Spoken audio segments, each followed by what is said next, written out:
Liyayikhetha igumgedlela inkosi enkulu Bombela isitimela samampondwe phakade amen.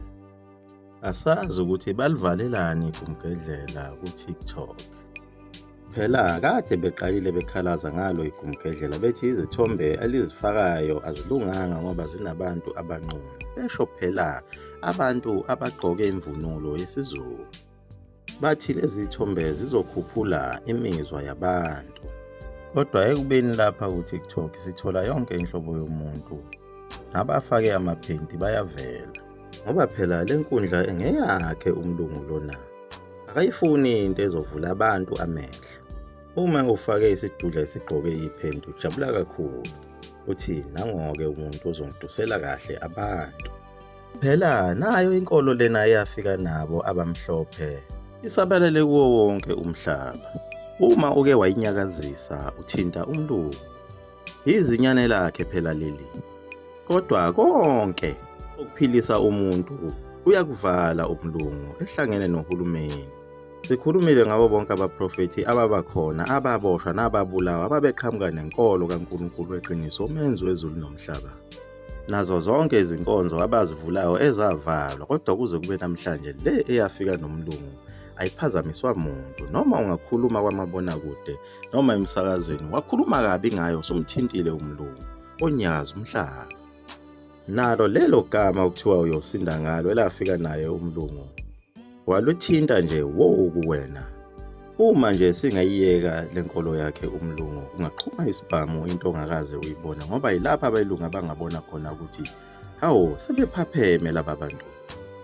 Phela umlungu lona usebenzisa bona futhi abantu abamnyama ikakhulukazi yena uhulumeni wabantu abamnyama. Njengoba ngisho nakhona ezikoleni kungafundwa ngawo wonke umlando lona esuzwa sesukhulunywa igumgedlela lapha. Into ekufanele ngabe ifundwa usemncane esikoleni. Kodwa uhulumeni wabantu abamnyama akakufuni lokho ngoba ubona ukuthi abantu bazophaphama. Phela usebenzela yena loya ntokazi waseBritain. Lapho kuguqa khona bonke omongameli nawo wonke amakhosi aguqa khona ukuze adayise ngesizwe sabantu abamnyama. Uma nje uhulumeni wasebenzela abantu ngeqiniso uyawubulawa noma uboshwe. Njengaye lo baba owathi usebenzela abelungu kanti uyazenzisa usebenzela abantu abamnyama baze bamthola ukuthi hawo lo muntu simqashile kodwa ufuna ukukhipha abantu abamnyama egqileni. Bazama kaningana ukumbulala kodwa behluleka base bemzama ngejele nakhona bahlulekile. La lichazile igumgedlela ukuthi uma ungumongameli usuke uyibhoyi leBritain uligadele umhlaba walo ukuze balifuna igolide lifike lizoyitapela ngokuthanda kwalo. Bese lithengela leli linye ibhoyi okuthiwa inkosi imoto nokudla baliholele nemali ukuze lidayise ngomnotho nomhlaba wobabamkhulu bethu. Ngoba nayo leli bhoyi eliyinkosi ligadele yona iBritain. Kodwa unogada omkhulu uyena upresident. Uma ungafuni ukuba leli bhoyi bayakunswinya noma bakubulala. Njengoba sichazile ukuthi abelungu bafika nezinto ezintathu. Okokuqala kwaba yijele kanye nesonto. Base kuba nesibhedlela ngaphezulu. Lezi zinto babezakhelani na? Babenzela ukuthi bakukhethise ngalesi sikhathi befika nale nkosi yabo. Uma ungafuni ukuyikhetha bazokulayisha phakathi ejele ngoba uyivukela mbuso. Kanye nesibhedlela, isibhedlela sona babesikhandele ukuthi njengoba babazi ukuthi bafikile kuleli zwe bezokulahlisa uNkulunkulu wakho umvelinqangi umdali wezulu nomhlaba. Nakanjani ngeke uhlale ungaguli. Bese bekulayisha kuso isibhedlela sabo lesi. Benzela ukuthi wethembele emakhambini abo abafike nawo. Axutshwe izinto ongazazi okufakwe kuzona izicubu zabantu phakathi kulamaphilisi nemijovo yabo. Bese bewagoqa kahle ngamaphepha acwebezela kamnandi ukuze wena ubone ngathi kukhona impilo. Kodwa kuze kube namhlanje lezi bhedlela kunokuba zinciphe zanda kakhulu. Kodwa kungani singayiboni lento? Lapha belungu basifica lapha siziphilela ngendlela esasiphila ngayo singaguli. Nesela futhi lalingekho. Bafika bona bazositshela nangendoda ekuthiwa uSathane saqala ukuyizwa ngabo laba belungu. Kodwa ekufikeni kwabo nalamagama asindisayo naleli gama likaSathane kwaqala lapho ukubhedela isizwe sabantu abamnyama. Umsebenzi walomlungu lona usebenza kahle kakhulu ngasohlangothini lwakhe ngoba phela uye lona washintsha nombhalo osebhayibhelini lapho khona ekhuluma ngomuntu onedlozi ukuthi akabulawe. Phela umlungu uyena lona owenze ukuthi siqhatheke nedlozi. Uyena futhi olidalile leli dlozi ukuthi lihluphe kangaka. Idlozi kanti yini na? Idlozi phela umoya womuntu ohambile emhlabeni, osenkingeni, odinga usizo ngenxa yezinto azishiyileyo emhlabeni noma izono.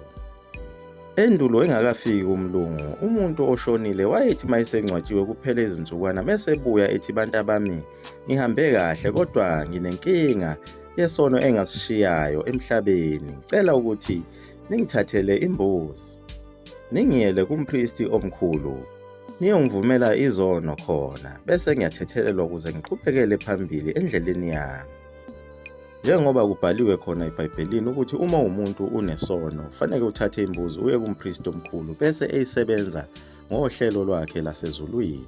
Nakhona kwaZulu kwakunjalo ngalesa sikhathi bengakafiki abamhlophe.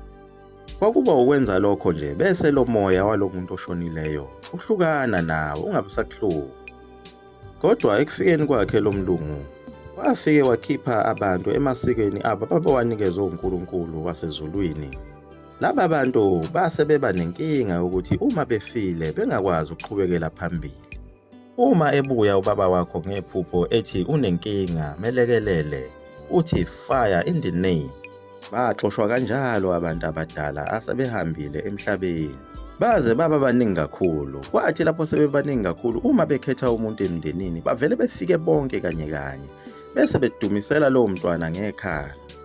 Bayakhala laba bantu bathi basenkingeni manje umntwana lona omncane beza kanye kanye bese beyamsinda bese ekugcineni bemthwasise abazi izinto bamenze isangoma. Sakhohliswa uye umlungu lona wathi abantu bakithi basezulwini kanti phinde abantu bakithi basenkingeni bayazama ukuxhumana nathi ukuthi sibasize ukuze baqhubekele phambili beye kuNkulunkulu kodwa abakwazi ngenxa yezono ababezenzile emhlabeni. Nazo lezo zono bazenza ngenxa yakhe umlungu. Ngoba ekufikeni kwakhe lo mlungu efika nalenkolo yakhe wayekisa ngisho omame izidwaba zabo.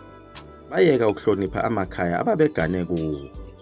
Abanye ogogo nokhulukhulu bethu kabalotsholwanga kuze kube namhlanje saseyinkingeni ngenxa yayo lenkolo lena. Ibona phela labo gogo laba abavala ngisho inzalo komakoti bethu bengabatholi abantwana ngoba bayakhala. Uma kwenzeka lo muntu wakini ongasekho umsiza kulezi inkinga akuzona uyajabula kakhulu bese ekucelela kuNkulunkulu umvelinqangi ukuba akunikeze izinhlanhla bese ededela nezinto ezazivinjwe uye ngenxa yokukhalaza kwakhe. Linjalo-ke idlozi umoya onjalo. Njengoba bethi abantu uyawakhonza amadlozi angazi ukuthi le nkulumo yasukelaphi. Akekho umuntu okuthiwa ukhonza idlozi. Vele kwakuyimfundiso yakhe umlungu lona ukuze akuhlukanise noNkulunkulu. Lento oyibona ngoba uma okwenzeka uphupha lo mkhulu wakho noma ukhulukhulu wakho ukhokho wakho akaze asho ukuthi ngithi vuka manje uhambe uyontshontsha noma uyobulala noma uyodla umfazi womuntu. Kodwa liye lihluphe wena nje likwenzise yonke imigilingwane likufake etshwaleni ngenxa yokuthi lisuke selikhuluma isikhathi eside wena ungezwa. Uma uyintombi likuthandise ngisho amadoda kakhulu ngokweqile. Phela lisho njalo nalo iBhayibheli ukuthi izono zoyise ziyowela kubantwana. Kodwa abantwana badakwe utshwala balibele ukuzibhala emzimbeni. Phela yiyo le mimoya esenzisa zonke lezi zinto ngenxa yokukhalaza kwayo. Futhi angeke isidedele uma singazilungisanga lezi nkinga. Kodwa bathi asithi fire in the name. Athi besuka lapha bamhlophe bathi lento kuthiwa ama-superstations. Nalabo abakhohliseka bathi izinganekwane lezi liyaguqa ikumgedlela.